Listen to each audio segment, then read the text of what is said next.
everyone, thank you for tuning in. I'm Joyce, an account manager here at Kaboo, and I'm pleased to introduce to you Kelvin Newman, the founder of the wildly popular Brighton SEO events. Kelvin will take us through some practical ways to make sure that your marketing campaigns don't fall short of their potential, and will offer a number of principles to be persuasive and influence the right people. If you have any questions, you can add them as a comment under the video on YouTube, or you can tweet us directly. Our handle details will be in the About section of the video. That's all right. Yeah, no. Well, thanks everybody for watching the video today. I'm going to take you through some tips, some practical advice about how you can go about making sure that your search marketing campaign doesn't fall short of its potential.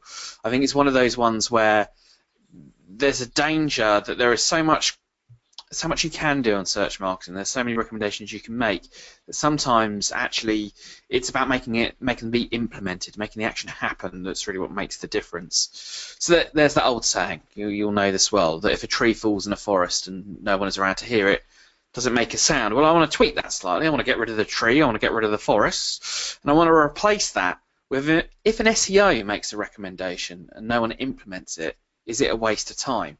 Now, I would say arguably it is. I'm willing to make a prediction here. There's a view that I have that I reckon more search marketing campaigns fail due to poor execution rather than poor strategy. So what do I mean by that? I mean the recommendations that people are, the difference between a successful campaign and an unsuccessful campaign, I think, is rarely because the advice is good or bad, or really good or excellent. I think it's actually just the implementation of that. So I want to start off by sharing some reasons that I've heard people use, and I'll be honest, I've used myself over the years when a campaign's not gone quite as well as it should. You maybe will recognise a few of these reasons. The developer hasn't implemented the changes. I hear that one all the time. My boss delayed signing off the budget. The client was too busy to answer my questions. They asked me to do an audit and never even read it. They changed my content ideas so much they ruined the idea. Now, I don't think these are reasons for unsuccessful SEO campaigns, for unsuccessful search marketing campaigns. I think they're excuses. Now, my job isn't to recommend changes to improve SEO. That's what a lot of SEOs think their job is. That isn't what my job is. My job is to deliver SEO results. It's to make sure that the reason why someone employed me if I'm working at an agency, or why my boss hired me if I'm working in-house, there was a reason for that, and that was to deliver SEO results. It wasn't to make those recommendations, it was to deliver the results. So I think we should avoid those excuses, because our advice only has value. It's, there is only value in our advice as a search marketer if it's persuasive. But there is some really good news, though. We aren't starting from scratch here. That someone has written the perfect book about being persuasive. Now, this book wasn't written, about making recommendations for SEO, but it's about influencing people. It's about persuading people. Many of you will recognise this book. Many of you will have even read it. But hopefully what I'm going to do today is take you through a process of thinking about some of the lessons of this book and apply those to the world of search marketing. Apply those to the role of a search marketer when trying to get recommendations made, trying to get implementation carried out, trying to get link building strategies developed and shared, and delivering the results that we want. Now, that book is built around 6 key principles of influence, and I'm going to take each of those principles in the book and explain a little bit about them, but then also apply them. So give you a couple of examples, a way of thinking about how that principle could be applied as a search consultant or in-house working on search campaigns. Now, the first of those is reciprocity. I can never say it. Reciprocate. It's one of those words. People tend to return a favour. Now, what does that mean? Well, it means as a marketer, as a search marketer, you need to give before you take. Too often, particularly agency-side people, come in with a list of demands, often a list of criticisms of the website that they're working on, of the web developers who have developed that website. That's completely the wrong approach to take. What you want to be asking yourself is, how can you help them do their job whilst at the same time doing your job? And in many cases, that's just about framing. So actually, you're talking about making their job easier, helping them achieve their objectives, helping them do what they want to do, Now, of course, in the back of your mind, you're always doing this in order to get the changes made that you think is going to deliver SEO results.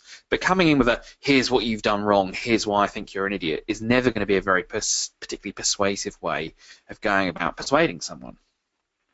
So the second of these principles is the idea of commitment and consistency. Now, if people commit orally or in writing to an idea or a goal, they're far more likely to go on and then honour that commitment. So we need to think about this when we're making our recommendations, when we're carrying out our work. And one practical way of doing that is physically getting people to sign off on actions. Now, I quite like, if I'm presenting an audit document or a strategy document, I almost to go through the physical process of signing that off. And I don't just mean that talking it through and saying, you know, here we go. Sometimes it's quite good to actually get someone to sign off on a document and say that it's complete. You know, one thing I found that working quite well is that on an audit document, rather than just saying it was carried out by these people, have them sign it to say that they did it, and then also leave a space then for the person who's got the actions at the end to sign off on them. And also when you're talking, frame it in that way that's persuasive as well. So you actually say, so you're going to do that.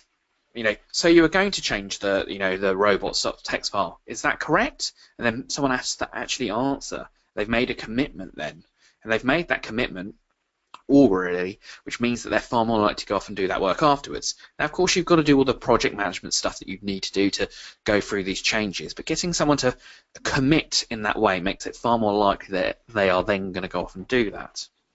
Now, another idea is social proof. You've probably heard this in the context of CRO a lot, where you might have testimonials or all that type of thing, which increases the persuasiveness of a particular website or document. Well, this can also be applied when making recommendations. So people will do things that they see other people doing. That social proof, you know, reassures us that we're making the right decision. So that means when you're writing your audit, when you're writing your recommendations, you should say things like this. We're recommending this because your competitor is doing it. You know, providing that context that you're not just recommending this because you as the all-seeing expert think it's the right thing to do. You're recommending it because it's best practice, and you're recommending it because it's carried out on these websites, and it's even better if you can show that a competitor's doing it, because again, it's more persuasive because there's social proof. So you want to be saying things like this. This has worked well for, and then use the name of a website that it's worked well for. Now, these could be websites that you've worked on. Ideally, it's projects of your own, but that needn't be the case. You know, using competitors, using best practice, using websites that are currently ranking well, showing what they're doing is definitely a really good way of framing that recommendation that you're making. And the reality is that we do this anyway, right? That's how we come up with the ideas. That's how we decide to do new things. But are you framing your recommendations in quite that way, in terms of providing social proof that these are the right decisions to make? You want to be removing the anxiety that sometimes when people don't follow out your recommendations, it's because they're not 100% certain that they're the right thing to do. Now, by doing this, you're kind of persuading them that that's the way to go. Now, another of these principles is authority. Now, people tend to obey authority figures even if they're asked to perform objectionable acts. Now, there's all kind of psychological studies out there backing that up. But we're not trying to persuade anybody to do anything that they don't want to do. We're just trying to give our recommendations, our suggestions that we have for their strategy, for the tactics that they should be developing, and just give them more weight. So what does that mean? It means you need credentials in your proposals. You know, talk about who you've worked for, talk about the awards you've won, talk about the training that you've carried out. You want those credentials in your email. You want credentials everywhere. You know, continually be backing up your credibility. Now, most agencies or, you know, individuals when they're applying for a job in-house are really good at this at the initial stage, right? So they're very good at using credentials and the like to win the contract, then sort of forget. And now the reality is that in many cases, the person who signed off on your contract might not be the person you're working with on a day-to-day basis, certainly not the web developer who you might be suggesting they make changes. So treat it in the same way you do in the sales process, where you use credentials, you use kind of your external validations of quality. You know, don't just use them to win the contract, use them to get the changes made. And in many cases, you hear people complaining about the Hippos, right? The highest paid person's opinion. Now, I think that's really childish, right, complaining about these people just because they disagree with you. What our job should be is not criticising the hippos, it should be persuading the hippos. You want to use the internal authority that people have. So make sure that the person who's signing off your decisions has enough internal sway. You can have these situations where someone's completely agreed, but they don't have enough internal authority or kind of social capital to get your changes made. You need to befriend these people, keep them updated, and know when to use them to get that persuasive attitude, kind of exemplified and really part of what you're trying to do. Now, liking, that's another one of these principles. People are easily persuaded by other people that they like. Now, I'll be honest, this has surprised me a little bit over the years. I've worked in a situation before where there's been people who have been perhaps not as knowledgeable search marketers, yet they have very happy customers and always get their recommendations implemented. Why is that? They're not necessarily making better recommendations. In fact, in some cases, they're making kind of, average level recommendations, but they're made, they're implemented. And an average recommendation that's implemented is better than the perfect recommendation that isn't. And that's because of liking. People are more easily persuaded by people that they like. So making them like you is, as, if not more important than giving them the right advice. It's better to be liked and they follow your recommendations than be correct and they don't like you. That's exactly the opposite of what you want to be doing. So with every conversation, with every email that you send, every phone call that you have, every meeting that you have with your boss or your client, you need to be asking yourself, how can I be building rapport? How can I make them more able to like me? Now, this doesn't mean you need to go on holiday with them or go out for drinks with them. There's an element of like here that, it doesn't mean it's kind of lifelong friendship you're trying to do, but you're trying to build rapport. How do you build a relationship with people?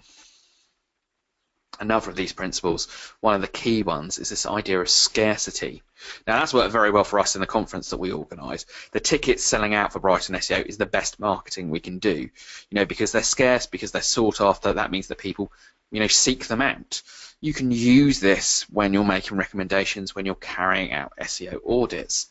So what do? You frame this around opportunity cost. You talk about the implications of not doing this. Now, it can be quite hard to completely narrow down and tie this down to the nearest pound, but you need to be thinking in those kind of contexts. So actually, it's not just kind of prioritizing. It's like, on average, we have found that this type of it can lead to a 1% improvement. And even if that's not kind of super precise, when you're making your recommendations, when you're prioritizing them, even giving a rough sense of scale might be useful. So this is like a 1% improvement, this is a 0.5% improvement, or this is a 10%er. Start thinking about in those contexts. Now, even if you're not holding yourself to a hard numerical target, you're starting to talk about what they would lose by not getting that. And there's this whole idea of loss aversion, right? People hate to miss out on things. If you can frame all of your recommendations not about here's something you could do to be better, instead saying here's how you're missing out, that tends to work really, really well. And that means quantifying, right? Now, you might not be able to make the most accurate forecast in the world. It can be challenging. There's software out there that helps, but certainly you need to be framing things in terms of the value of the success. And even if it's just to kind of say, when you're making your recommendations, here's a range of outcomes from a couple of % increase to 30% increase, and show them what that would mean to the bottom line. What would that mean to the numbers that they've got to hit, in their business. Now, finally, I want to finish off with a bit of an aside, but I think actually kind of quite important to this whole idea of recommendation giving, of audits, of suggestions that you can make. And that's the difference between a fact, an observation, and an insight. Now, I've been guilty over the years of using these three things in a very interchangeable, that they all mean the same thing, that a fact is the same as an observation, that an observation is the same as the insight. That's completely not true. That's not the case at all on this, that there is a difference between them. Now, here's a fact, right? Twice as many people search for contact lenses in October compared to September. That's a fact, right? But there's not much we can do with that, really. An observation might be something like this. So the trend is closely correlated with searches of coloured contact lenses. Now, observation is like a fact in a bit more context, right? We know that there's a relationship between them. And then we've got an insight. An insight is something that we can act upon, right? So Halloween drives search interest in coloured and normal contact lenses. That would be an insight. Now the difference here is that facts and observations are interesting, but only insights are useful. And if I had to sum up all of what I'd say in all of my presentations, that's that useful always beats interesting. Interesting is good, interesting is interesting, but useful is what we can act upon. It's those that can go off and make a change, have an impact, and deliver value.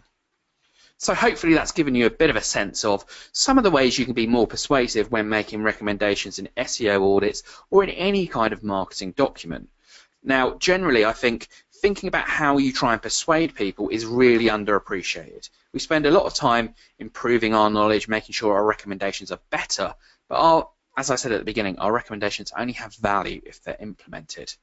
Now, hopefully, again, that's been a useful session for you. As I say, my name's Kelvin Newman. I'm the organiser of the Brighton SEO conference. Our next one's coming up on the 2nd of September, and we've got 18 different in-depth and practical training courses running the day before. And you can find out more about that on the brightonSEO.com website.